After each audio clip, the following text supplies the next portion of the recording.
And away they race in the Woodbine Oaks, and Salabia won the start in the centre. Away nicely near the inside, Super Flashy. Going to the front is Loaded Vixen.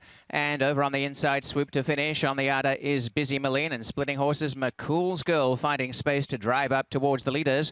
Early on is Moira back on the inside with Sister Seagull, and out wider Pioneer's Edge, racing a bit rank as they turn, and tucking away last early after beginning a little tardily was Curlin Candy.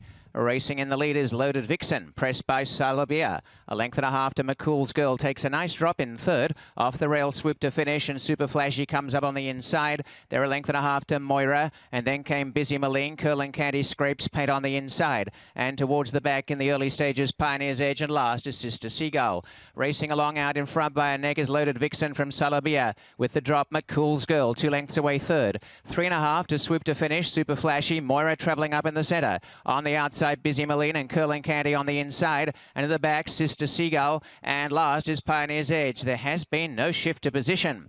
Loaded Vixen in front. In second, Salabia as they relax the tempo. A couple to McCool's Girl, urged to have a crack at them, and here comes Moira, and she is starting to really pick runners off and is going early, and Moira's run past McCool's Girl as Salabia takes the lead, and in turn, Moira pouncing for the lead and try to run home on the outside. Swoop to finish. In the centre, Curlin Candy's finishing on, but Moira's burst away as they turn in the Woodbine Oaks from Salabia, and they've raced 4 in front, and Moira has dashed out by 4 lengths. Salabia in second, and the rest are forlorn. They're so far back, and this is a procession in no uncertain terms. Moira has completely turned this into a one-act affair, and this year's Woodbine Oaks is absolutely at the mercy of only one horse, a fantastic winner. Moira, does she put her name into the Queen's Plate bid by that win? She won by 12 lengths. Sister Seagull second, Super Flashy third, then Salabia, followed by Pioneer's Edge, Swoop to finish, Busy Marlene, McCool's Girl, and at the back, Curlin Candy, and a distant last, Loaded Vixen, 149.78.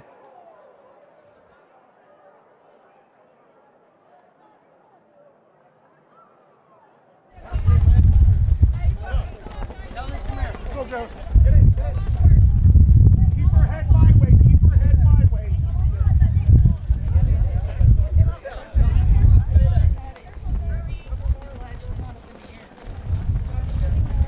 Okay, guys, last one. That's good. Thanks, Rafi.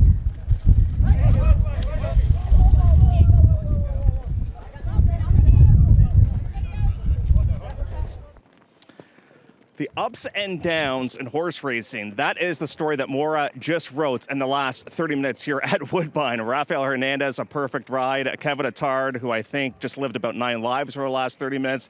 And I think Donalani lived about 9 lives as well. And we'll tell you why. Prior to this race, she had some shoe issues and had to run with no hind shoes here today. But Michael Jordan used to say it's about the shoes. I don't know, man. This was, Rafi, this was a pretty impressive performance. Just take us through the trip with this special filly. I tell you, I just have to give you a lot of thanks to X-Men Group, the owners, and Kevin to give me an opportunity to get back on this amazing filly.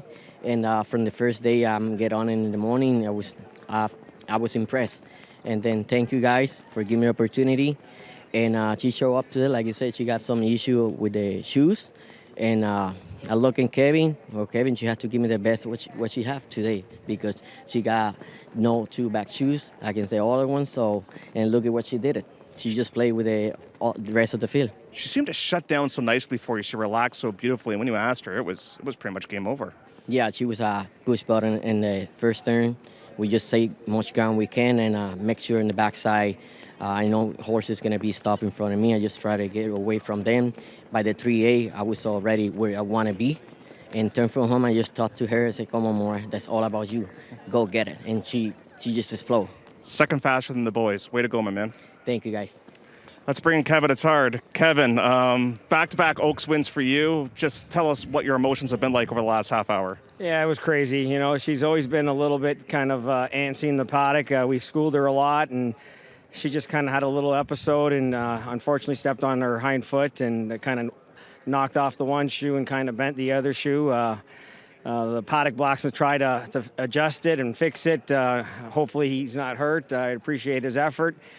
So we elected to run her without the hind shoes. I wasn't too concerned with it being a synthetic surface, but obviously, you know, you're not accustomed to doing it, so it's always a little bit of in the back of your head anyways. But you know, she's a class horse, and I've always thought highly of her, and she obviously ran to that today. Everything goes according to plan. We'll see you in 4 weeks against the boys. Well, we've discussed that. We spaced this race out to kind of, you know what I mean, maybe with the possibility if things went well today that we could see her in 4 weeks' time. So it'll be up to the man on my left here, and we'll have a little discussion about that. And as long as she comes out well, I'm sure we're willing to give it a try. Me being my journalistic self, I'll try to get the answer for you. All right. Okay, there we go. Kevin Attard, Denali, part of X-Men Racing. A lot of friends with you here. You're a very good bloodstock agent. You bought this horse. She's only lost once in her career.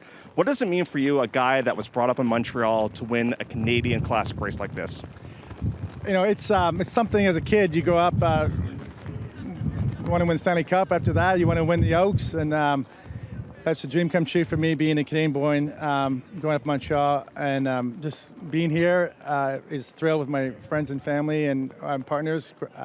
It's great to be here and great to have won this race. And you know, all the credit goes to Kevin.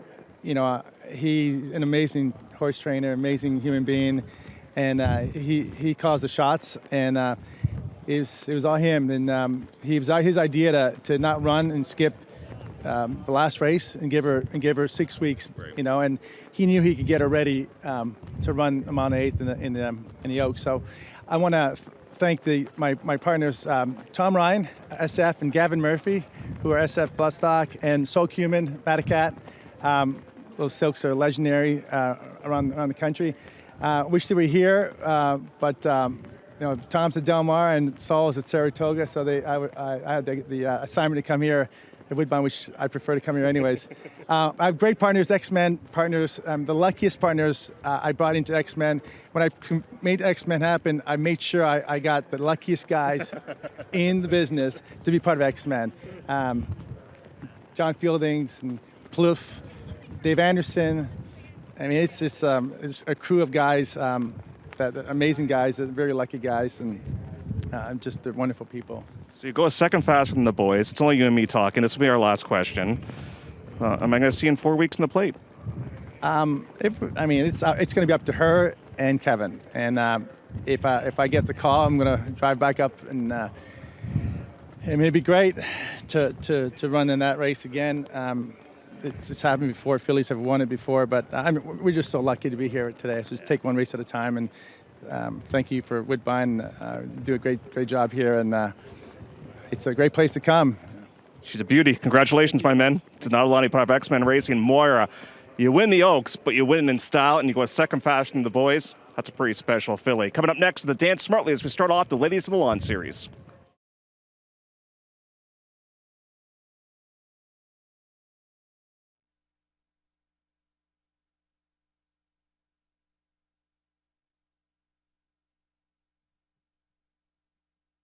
And there is the show.